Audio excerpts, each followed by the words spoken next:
Coach Hugo Broos, Coach Hugo Broos had named a 38 preliminary team squad, and now he is narrowing that down to just the 23 players that will represent Iningizimu Africa. Coach, I've said a lot. Velile has said a lot. We now hand over to you to reveal those 23 players. To say a lot also.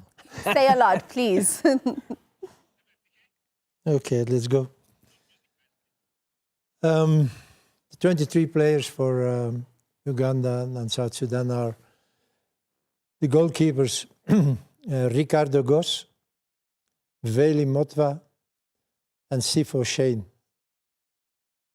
Defenders Sidney Moby, Tapela Morena, Rushwin Dortley, and Consinati Sibisi, Aubrey Modiba, Kuliso Mudau, Fawaz Basadien, Siabonga Ngezana, and Grant Kekana. Midfielders Tebogo Mokoena, Jaden Adams, Spehelo Sitole, and Talente Mbata. Strikers Temba Zwane, Oswin Apollis, Patrick Masangani, Ikram Reiners, Elias Mokwana, Lyle Foster, and Rele Bohile Mofokeng. And ladies and gentlemen, that is a confirmation of the 23-player squad that will represent South Africa in the upcoming Africa Cup of Nations qualifiers. A confirmation of those players once again going from the back, the goalkeepers, Ricardo Goss, Veli Motwa and Sifo Shane. Moving on into the defenders, Sidney Moby, Tapelo Morena, Rushwin Dortley, Gosinati Sibisi, Aubrey Modiba, Kuliso Mudawu, Fawaz Basadien, Siabonga Ngezana, as well as Grant Kekana. In terms of the midfielders, it is Tebogo Mokoena, Jaden Adams, Spepelo Sithole, Talente Mbata, and finally, in terms of those forwards, it is Temba Zwane, Oswin Apollos, Patrick Maswanganyi, Ikram Reiners, Elias Mokwana, Lyle Foster, and last but not least, Relebohile Mofokeng.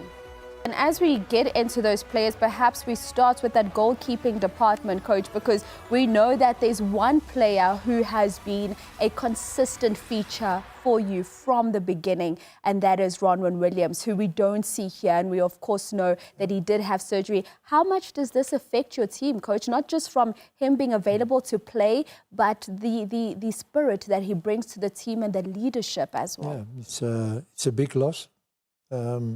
Not only as a goalkeeper, but also as a captain. So from the beginning, when I was here, so it was I had to choose a captain, and Hellman again told me, maybe we have to take Ronwen. I said okay, because I didn't know Ronwen. But from the beginning, I felt that that was the right choice, and again, it's something that I never wanted, that he should not be there. But yeah, okay, this is an injury. And I know what an injury it is. He was operated half of July, so he couldn't be ready today. But okay, that can happen. And we have to look for the solutions. I have full confidence in the three goalkeepers who are there. And we will see who will play next Friday against Uganda and against South Sudan. But yes, it's a loss. And Coach, perhaps maybe, and I don't know, Velile, if you also want to chip in here on the goalkeepers, when you go into that first encounter against Uganda, are you just going to see what your feel is after having seen the goalkeepers out in training, or do you already roughly have in mind who you're likely going to start with? Well, you know, I will not lie. Let's say that for 80% I know who will play. But trainings are important. Maybe you see on training that, for example, Shane is not really good, and you had in mind to put him. Yeah, then you will not take that risk. So it's also important to see what happens on training. But normally about keepers, the decision is always made before. And do you take into consideration, as we were saying earlier on, when you look at the players, some of them have had more game time in competition, and you look at a Sipho Chain right now being the one that's been the most active out of all these goalkeepers? Yeah, maybe we will have to make choices for some positions and take players who played more than those who are there. Yeah, it's a problem, but yeah, it is what it is. So it's up to us to find the good and the best solution for that. And I think, Coach, you'll agree with me here, especially for the goalkeeper and the defense. It's also about the understanding, because you want that understanding between the back three or between the back four and the goalkeeper. And this might influence you to even maybe look outside in terms of who has played what, because there are other goalkeepers that you have who've been there, and also you want the new goalkeeper to be comfortable in that arrangement as well. You know, in the past there was no doubt. You had the players of Sundowns and the keeper of Sundowns up, things were finished. So now the keeper is not there, Motobi is not there, Mvala. So you need already to change something. We will see. I think this is choices we have to make. I don't have to tell you that Elman and I already spoke about it, and we know already a little bit what we are going to do. Yeah. But we can't make or give too much importance to the fact that yes, it's very good that all the players from the defense and the goalkeeper is from the same team. Yes, it's very good. But I think it's not possible now. No, it's not possible because Ronron is not there already. The previous camp, you had Kekana, you had Mvala, you didn't have Kekana. Now you have Kekana, you don't have Mvala. But also, I mean, Ngezana is playing his biggest game tonight. They win in that game. They are through to the Europa League. And also, I see that you've brought in Roshan Dotley. Yeah. It's always good to have a left-centered centre back because he brings balance into the team. Very important, and that was something we were looking for, to have a left-footed central defender. Motobi does it very well, but yeah, there are moments in the game that he's a little bit uncomfortable, and this is normal. He's a right-footed player. And again, I want also to talk that what I said already in the past, COSAFA is important. And people here in this country don't want to understand it. Already 3 years we tried to make a team minus 23 of PSL players. And every year it's not possible because those players are not released.